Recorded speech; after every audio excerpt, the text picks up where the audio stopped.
আধা লিখা দস্তাবেজ পাঠ ভাস্কৰ প্ৰিয়ম হাজৰিকা কথাটো নাচি।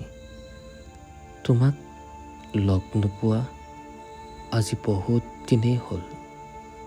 তোমাৰ কথা নভবাকৈ বহু নিশা পাৰ হ'ল। কেনি কেতিয়া ক'ত হেৰালা মোৰ মনত নাই। মাজনিশাৰ জোনাক জাকত তিতিবলৈ এতিয়া মই লৰি নাযাওঁ। তুমি যোৱা দিন ধৰি মই শান্ত হৈ গ'লোঁ।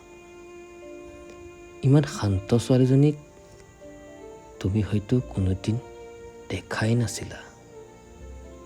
পৰিস্থিতিৰ মেৰপাৰ্কত এনেকৈ আবদ্ধ হ'লোঁ যে মই মোক বিচাৰি নোপোৱা হ'লোঁ। আৰু জানা, মোৰ চহৰৰ অলিয়ে গলিয়ে এতিয়া মৌনতাৰ কোলাহল।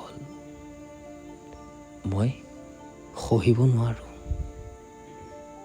এনে লাগে মই হেৰাই যাওঁ ক'ৰবাত। কিন্তু নোৱাৰোঁ। মোৰ তেজৰ অণুৱে অণুৱে এতিয়া নিসংগতাৰ জয়গান। উভতি নহাৰ দিশে গতি কৰিছে মোৰ প্ৰতিটো সংগী।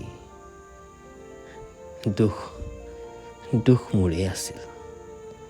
মোৰ অভিধানত বিশ্বাস শব্দটোক খুব ডাঠকৈ লিখি ৰাখিছিলোঁ মই, যাৰ মূল্য সকলোৰে বাবে সহজে বোধগম্য নহয়।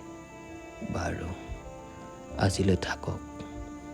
যদি মনটোৱে আকৌ ক'ব বিচাৰে তোমাৰ কথা, তেন্তে মই শুনিম আৰু লিখিম তোমাৰ মোৰ আধা লিখা কাহিনী ইতি সন্ধ্যাৰাগী।